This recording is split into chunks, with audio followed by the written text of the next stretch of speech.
This is Marcus and Malachi from from M M Factor. Factor.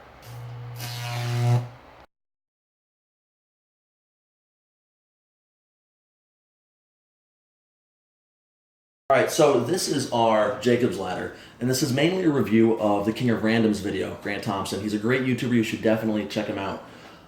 The reason that this is such a fantastic project is because pretty much all of the materials that you're going to need, all the components, come out of the microwave that you're going to have to scavenge. So, and the fantastic thing about the microwave is it doesn't even actually have to be working. The heart of the project is this microwave transformer. Now, if you look at it on the bottom here, there's about 100 turns of copper wire, and then this top coil here, kind of hidden by the paper as an insulator, there's about 1,000 turns of copper wire.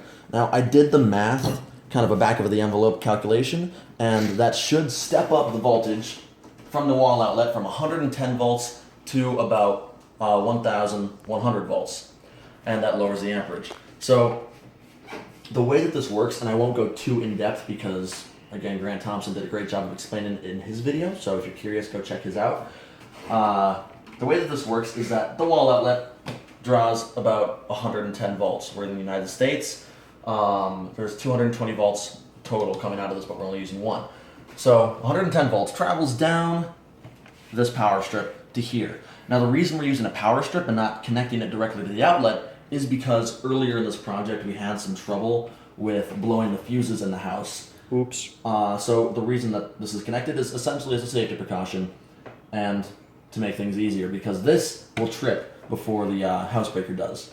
So 110 volts into here, then that's where this beauty comes in.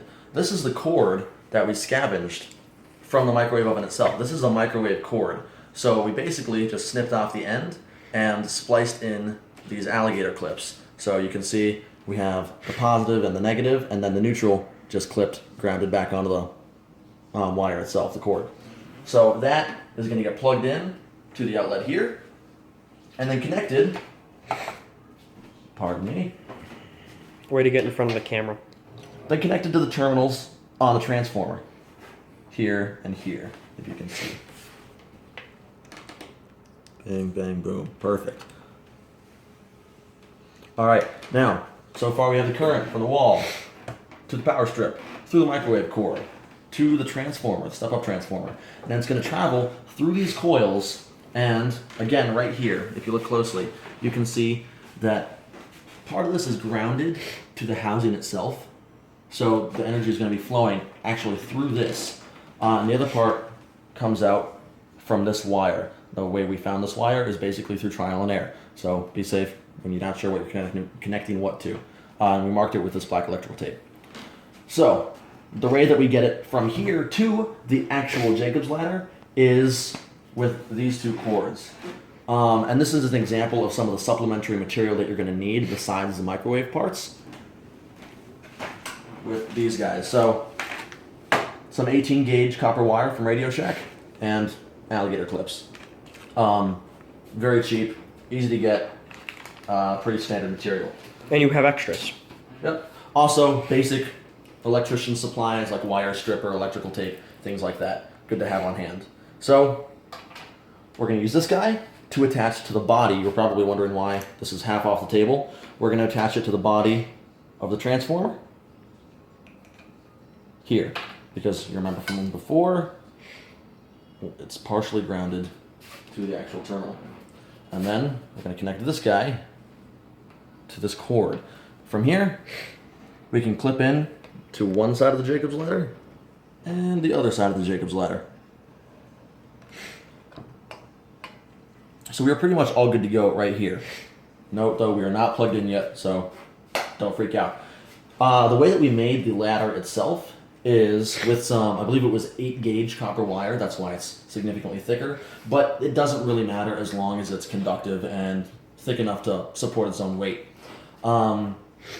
We bent it using a rolling pin, and be creative people, using a rolling pin and created that V shape. So the arc is going to start down here, and as it travels up the two terminals of the copper wire, it's going to expand and grow, hopefully. Now, energy isn't actually strong enough to jump this gap, which is about, a quarter of an inch right here, by itself. So that's why we have the magical wand of electricity, which, yes, is pretty much a piece of wood with a nail in it. Screw rather. Don't judge us. So, yeah, we're scientists on a budget, people. So, what we're going to do, once this is all plugged in, is tap the screw into the middle. That'll allow the electricity to jump the gap, and then from there it'll continue up. And it's really pretty. Yeah. So, at this point, I'm going to throw on my safety goggles. We are both wearing safety goggles, so you know. The cameraman is not in danger for any of those who actually care. Oh, side note, other fun things that you can scavenge from a microwave. This supercapacitor. We're not going to go into that right now. That's a story for another time, but fun stuff nonetheless. Will more than likely be featured in a project that will come up sooner or later. We're working on it.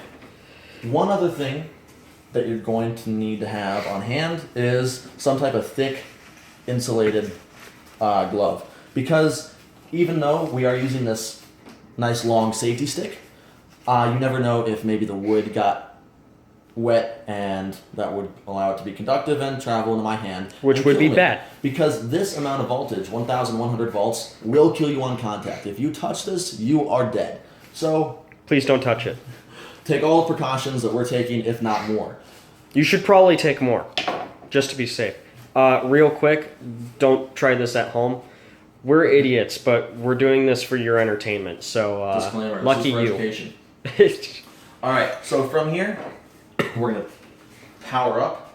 You will be able, you'll hear a hum, hopefully, in the video once we get this started. So we're plugged in the power strip. Let's hope that it doesn't screw up the camera. We haven't gotten this far before. Power it up in 3, 2, 1. Now, There's the hum. There's a very faint hum, so you know that things just got a little bit more dangerous. Nice one. Now, again, as a safety precaution, we're going to take a few seconds in between each burst of electricity because that seems to be the thing causing the breakers to trip. It's a short one. When the wires are unstable, it causes the arc to break early. Also, don't hold and maintain contact because that'll also probably cause your breakers to pop. There we go.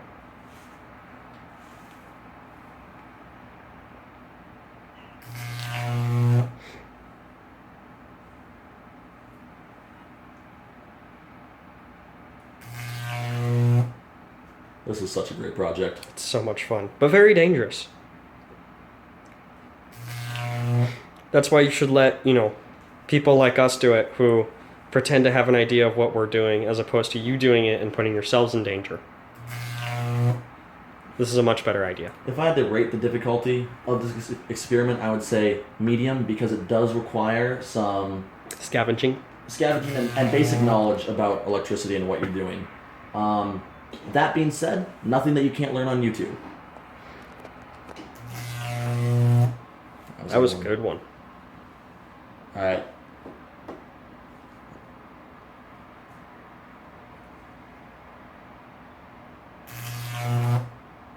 Oh, we can't end on that one. No, we gotta end on a good one. Come on. Come on, give us something impressive.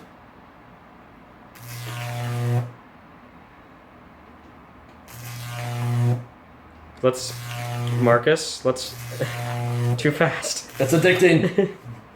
All right, guys. So, Sorry. thanks for watching. Like, comment, and subscribe. All that good stuff. And we'll see you next time. And remember, please don't try this at home.